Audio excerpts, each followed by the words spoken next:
Kaixo eta ongi etorri jakidunera. Gaurko bideoan, selektibitateko geometria blokea birpatzatuko dugu. Hemen link bategan agertuko da geometriaren blokearen ariketa ohikoenak.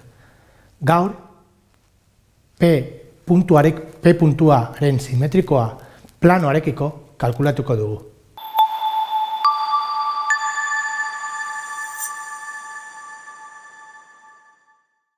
Gaur, egingo dugu 2024ko ohiko deialdiaren B2.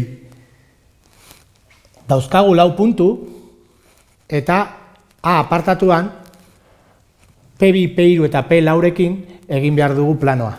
Idatzi behar dugu planoaren ekuazioa. Eta gero, P-ren simetrikoa planoarekiko kalkulatu behar dugu. Plano bat idazteko behar ditugu bi vektore eta puntu bat.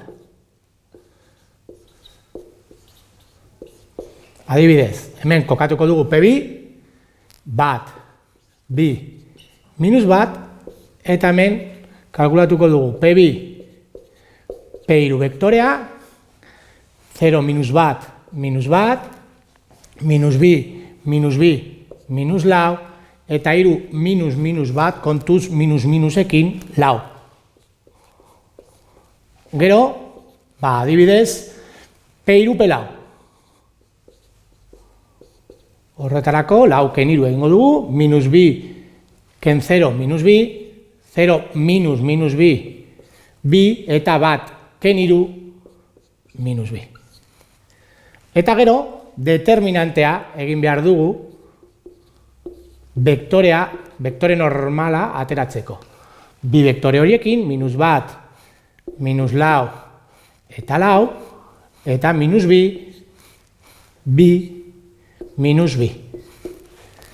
Hau kalkulatzeko, aterako dugu zuzenean, I komponentea J eta K. I kalkulatzeko, hau egin behar dugu, determinantea zarruzekin, sortzi, eta gero minus sortzi, orduan 0. J-rekin minus sortzi, eta gero bestea izango da minus, plus ematen da, baina posizio negatiboa, minus bi, minus sortzi, minus bi, minus 10. K-rekin, hau da positiboa, baina ematen da negatibo, minus honegatik, minus bi, hau ematen da positibo, baina posizio negatiboarekin, orduan minus bi, minus sortzi, berriro minus 10. Vektore hau erabili beharrean, simplifikatu aldugu, proportzionala bat erabili aldugu. 0, bat, edo 0, minus bat. Eta hau izango da, planoaren normala.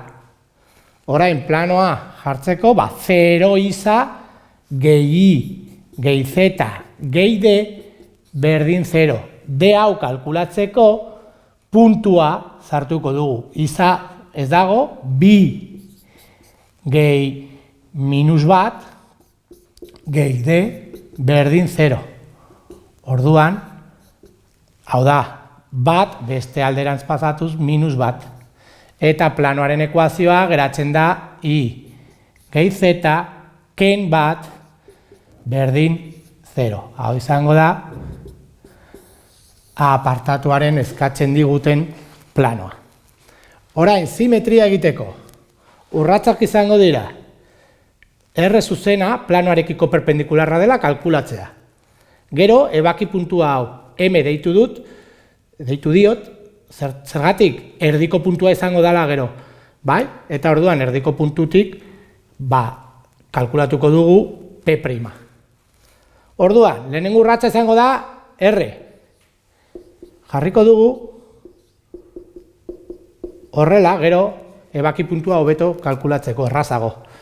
Puntua, bat, lau, bost. Hemen ez dago landarik, hemen ez dago vektorea, komponentea, 0.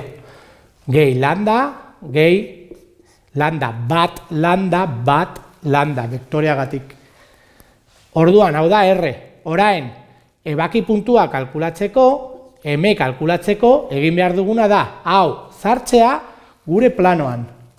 Orduan, isa ez dago, iren lekuan ordezkatuko dugu lau gehi lambda, zetaren lekuan ordezkatuko dugu 5 gehi lambda, eta gero minus bat. Geratzen da, bederatzi minus bat zortzi, beste alderaz pasatu, minus zortzi, eta lambda izango da minus lau.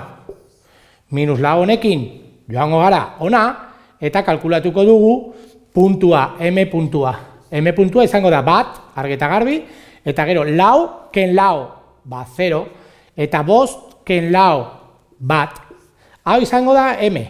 Eta orain, erdiko puntua da lehenengo puntua, gehi bigarren puntua, kasu honetan simetrikoa nahi duguna, zati bi.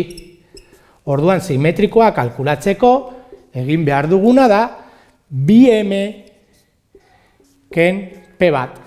Hau da, 2 bider bat 0 bat, minus bat lau bost, p bat puntua. Hau da, eskatzen diguten puntua, izango da, 2 ken bat, bat, 0 ken lau, minus lau, eta 2 ken bost, hau da bost, 2 ken bost, minus iru. Hau da, peren simetrikoa planoarekiko. Hau izan da dena, mila esker ikusteagatik, eta gogoratu, sare sozialetan eta web orrian jarraitu jakindun.